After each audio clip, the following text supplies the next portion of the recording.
Hi, welcome back. This is section 2 where we're going to be talking about accessories. So we're going to be talking about various ways to power the cameras. We're going to be talking about whether Vlog is worth the upgrade. We're going to talk about some specific considerations you might need to make when using a gimbal, and we'll be looking at various storage options.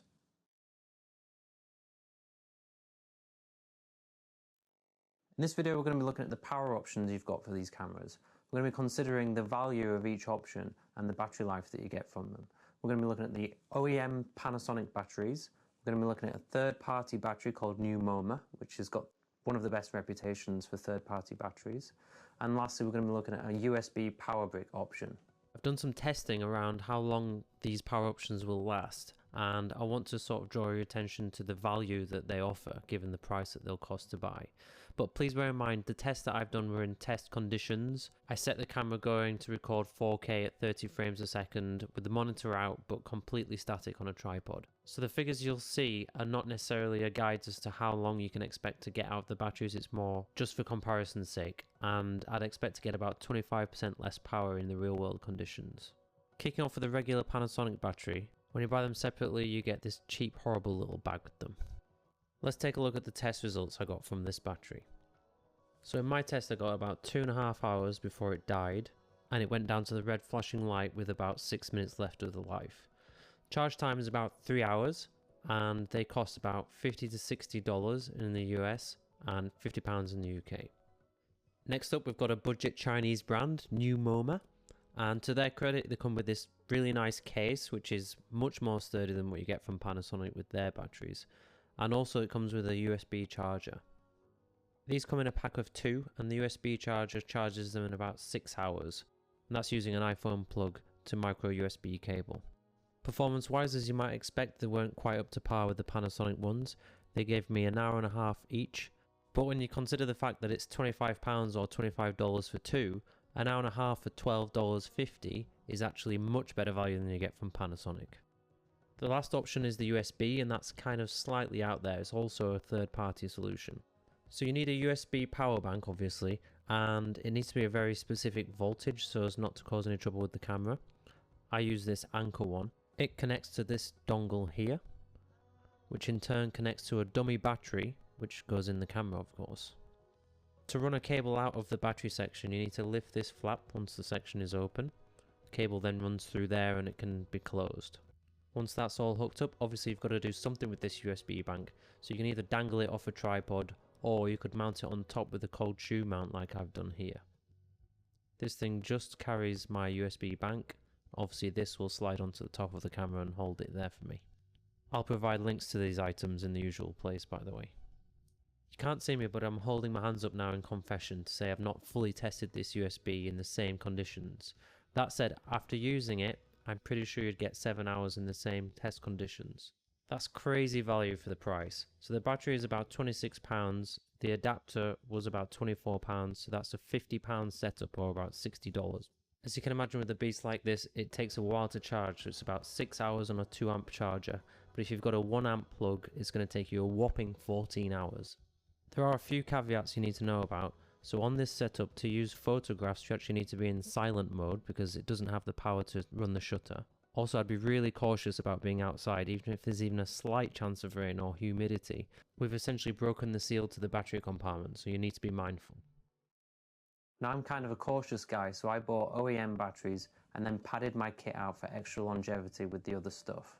It's good to know that if you've got a power source where you're working, 2 of the Panasonic batteries and 2 of the third-party batteries will see you through the whole day, as long as you can keep cycling the charging of them. I give the value award to the USB option, which gives you the best bang for the buck. If you're shooting in remote places or you're shooting in events without power, then it's a really good option, especially if you lock down on a tripod, because then you can hang the battery on the tripod and it's out of the way. I'm just not big on the risk that the USB dies mid-take, which will actually make the video file corrupt and very difficult to recover. There are some sites that will charge you to be able to try and recover that file, but there's no guarantee. So you've really got to keep an eye on the USB charge or keep hitting record so you get different clips. And that's when you're getting towards the end of the battery life, which obviously is going to take hours and hours. Also, it goes without saying it adds a bit of bulk, and you've got to run a cable out of the battery compartment. So you might have some concerns about dust or moisture getting in there, and they're totally valid. I wouldn't like to be using it outside, especially at the risk of rain.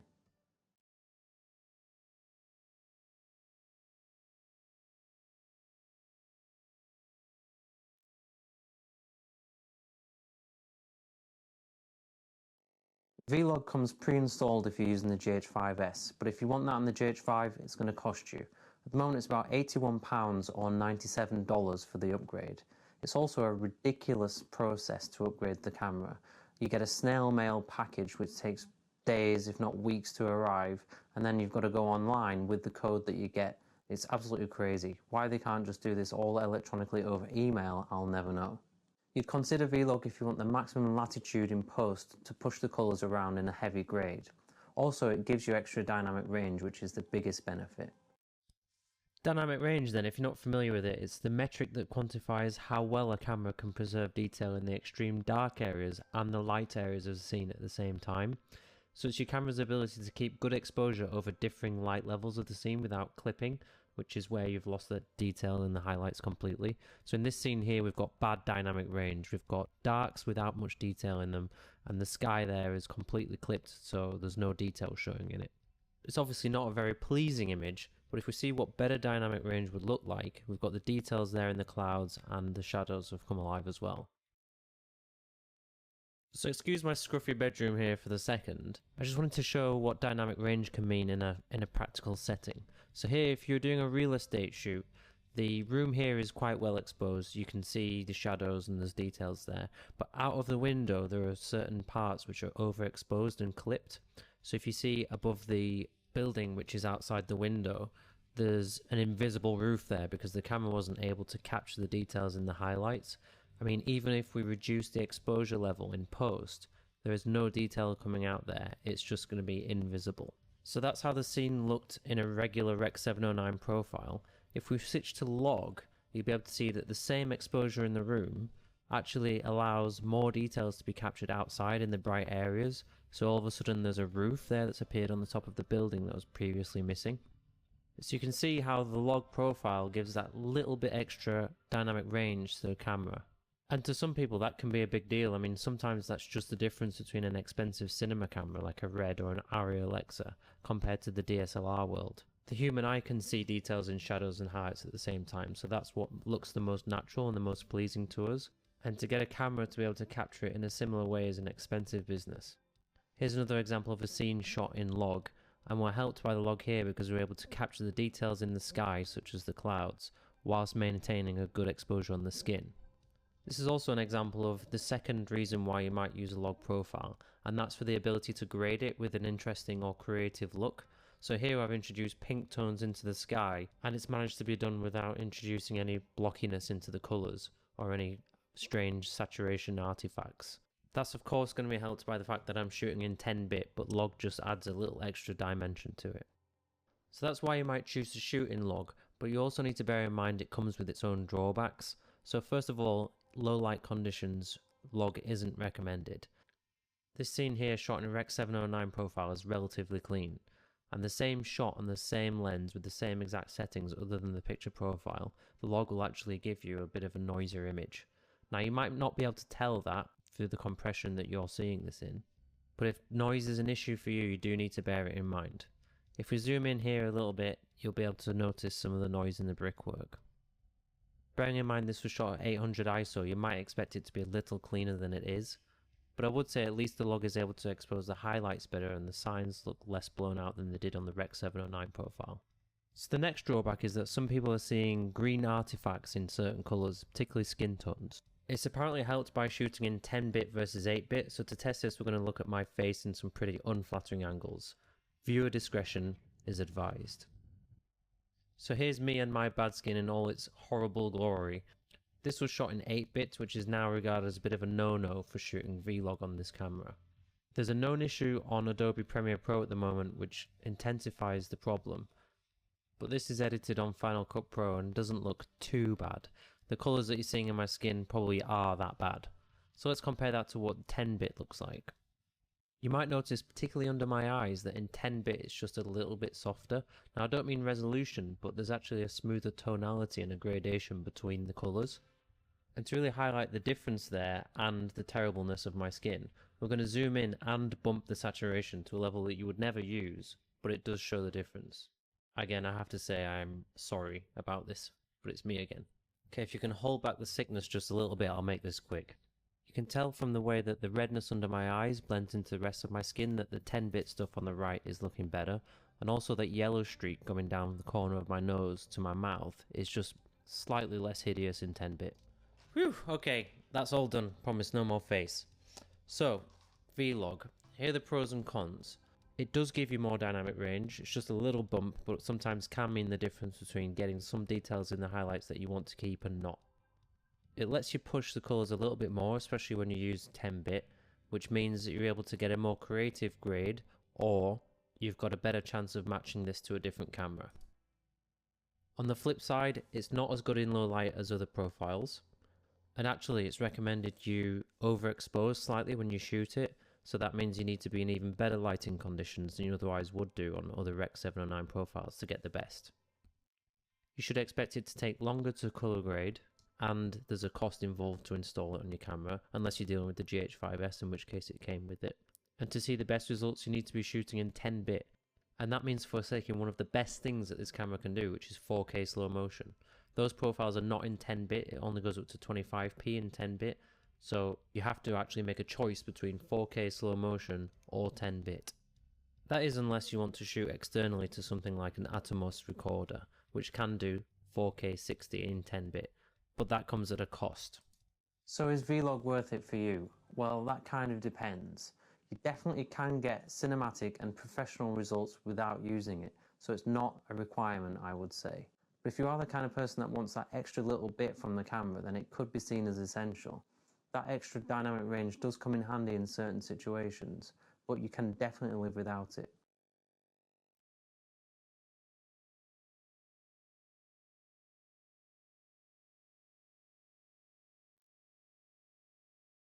Let's talk about using these cameras on gimbal.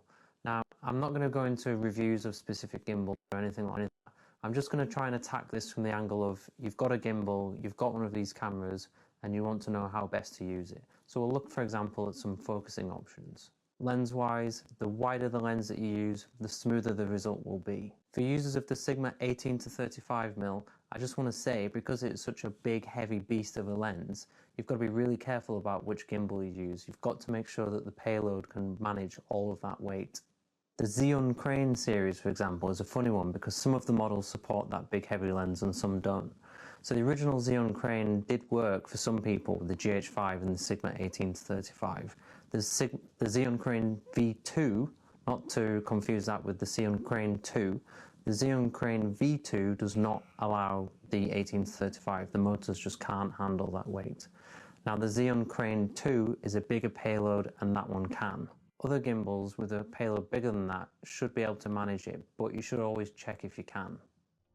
Okay, so keeping focus is probably one of the biggest challenges while you're using a gimbal, so here are some tips for that. First of all, I'd recommend you shoot on quite a wide lens. Not only will that help out with keeping your footage smooth, but it'll also give you a deeper depth of field, so more of your frame is in focus.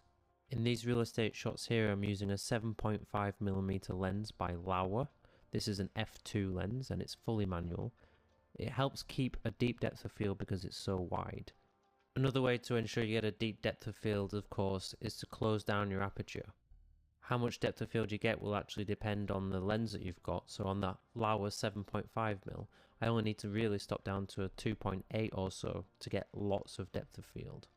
On a gimbal, you're more likely to be using the monitor than the EVF, so I recommend you use focus peaking to make sure that you've got your subject in focus. It works by highlighting your focus area green, such as the text here on the mug, and I rely on this all the time. My fourth tip when you're manually focusing on a gimbal is to just keep the subject at the same distance for the whole time you're shooting. This shot probably isn't the best example, but this kind of orbit motion where you're going round your subject is a great way of keeping the subject for the same distance from the lens. Otherwise, if what you're trying to go for is a dolly movement where you're moving in towards your subject and moving back out again, you see this in music videos where they shoot like this over and over again to try and get some clips from it. If you're going to do that kind of action, I suggest you set a focus area into the middle of that range and then you know that you'll always have some footage that's usable. Lastly, on focusing then, if you're going to use autofocus, and there's a different lecture on this subject which you should probably review, I would recommend you only shoot this way if you know you can shoot way more footage than you actually need, as you'll be taking bits out. I would recommend you use single point focus, as I say in that standalone lecture, and the settings I use are +2 speed and +2 sensitivity. That doesn't hunt too much, but it does get some focus. Now, if your subject is moving very fast, or you're moving very fast with the gimbal, you might need to play around with those. My recommendation would be to shoot with manual focus, just because autofocus, even when it works, if it hunts at all, that's not really a good professional look, in my eyes at least. If you haven't got your gimbal yet, I would recommend you take a look at this DJI Ronin S. Us Lumix users actually get the benefit of focus pulling using that wheel on the side of the handle. I can't say I've tested it, but it's definitely worth checking out if you haven't got one. Okay, my final 2 gimbal tips. Firstly, I keep stabilization on the GH5. I've tested it and it just works better. Slow motion like this will also help smooth it out. Compare this to full speed and you'll see there's a bit more bounce there that's not controlled. So for the most stable result, use a wider lens, use slow motion if possible, and I would suggest leaving stabilization on. Focus wise, I like to shoot with a deeper depth of field, so that means stopping down the aperture to a higher f number. Then it's just a case of keeping the subject at the same distance, or at least making sure that a lot of your footage is at that distance. If you can't use a deep depth of field or you just don't want to, then autofocus is an option. I would use one area autofocus as mentioned in that video, and you just need to be aware that there'll be lots of footage that you can't use. And if, for example, you can't use it because you're shooting in low lights, you need to be wide open on your lens, you need to bear in mind as well that autofocus might not work as well either in that low light situation. There's also a feature on the cameras called focus transition, and that allows you at the push of a button to pull focus between 2 predefined points. That could be really useful on a gimbal, and I'll deal with that in its own pulling focus video.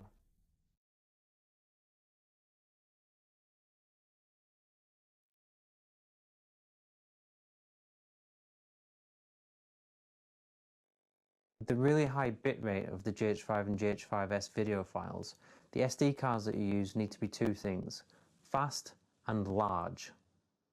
So when it comes to SD card speed, you'll see these numbers bandied around on the front of the card. Here on this Transcend one, for example, it says read 95, write 60 megabytes per second. And on the one next to that, it says 90 megabytes per second. Now those are max speeds, and you have to be very careful about deciding on your SD cards looking at those speeds, because that doesn't tell the full story. The minimum write speed of this card is indicated by the U and the 3 to indicate 30 megabytes per second. Let's take a step back and consider how fast your card needs to be for this camera. If you're already familiar with the codecs on the GH5 and GH5S, you'll know that it does up to 200 megabits per second in HD, and that's an all-I codec, and it does a 4K all-I codec in 400 megabits per second. And I'll come back to these later because these are really intensive codecs. In most cases, the biggest codec we'll be using is 4K 60 or 4K 50's 150 megabits per second. Now the SD cards are all quoted in megabytes per second, so to convert megabits per second to megabytes per second, we divide that by 8, and we land on a figure of 18.75 megabytes per second required in order to use the 4K 60 or 4K 50 modes. So with that in mind, if we look at the SD card's standard speeds, the left hand column there shows us the minimum write speed of that class of card. So you can see it goes from 10 megabytes per second in the middle, and then jumps to 30 megabytes per second. If our camera is kicking out 18.75 meg in a mode that we're going to be using on a regular basis, you know that a 10 megs per second card is not going to cut it. So you'll need 30 megabytes per second, and that should deal quite comfortably with the 4K 60 and 4K 50 modes. And then if you look further to the right, that's class U3.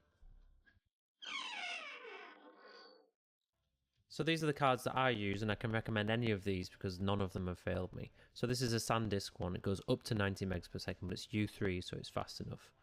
That's 128 gig one. This Transcend one is probably going to be cheaper, but I've still never had any issues with it. And the third type of card I can report back on is this Extreme Pro from SanDisk, which is even faster. Still U3 is a minimum, but it goes up to 95 megs per second, which is obviously fine. So all that was based on the fact that I'm assuming you're going to be using 4K 60 or 4K 50 as a maximum bitrate out of the camera. Some of you might be interested in the all-I modes that the camera can deliver, and those go up to 400 megabits per second. If you divide that by 8, you land on a figure of 50 megabytes per second as your writing speed. If you're looking to shoot in all-I mode, then you're going to need one of these V60 cards, which does at least 60 megabytes per second, and that should cover you. In terms of brands that make these cards, Angelbird has a very good reputation. I've heard some things about ProGrade, which means I'd want to research those before buying, and otherwise Panasonic make their own cards this fast as well. So the reason that all-I mode is so crazily data intensive is because it takes a still for every frame in the video that you're shooting.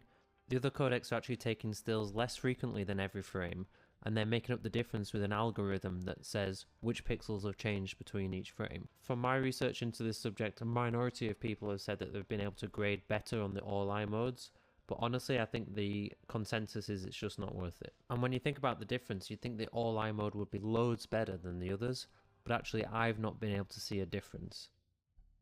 So that covers how fast the cards need to be, but what about how big? So on this chart here we've got some standard SD card sizes down the left, and across the top we've got some regular picture profiles and shooting modes. It starts on the left with the ones which take up the least memory, and it finishes on the right with the ones that take up the most. The figures are taken from the display of the camera, which shows the amount of time you've got left to shoot in the mode that you're currently working in. I'm not really going to walk through this except to say you're penalised for shooting in slow motion and 10-bit, which is an obvious statement. One thing I would mention is if you're running low on memory space, you can still shoot at 4K and it's just as efficient as shooting at HD. Both of the 24, 25p, 8-bit modes shoot the same amount of footage on the same card. I'll provide this in the materials because it's handy just to be able to gauge how much footage you'll be able to shoot with the memory cards that you own already. Once you're set for SD cards, I would try and work out whether you can fit your whole shoot on half of your cards. That way you can use the feature in the GH5 and GH5S to record to 2 cards simultaneously and make sure you've got a backup of those files. Otherwise, unless you intend to download off the cards while you're shooting, you just need to make sure you've got enough storage for the job that you're going to do.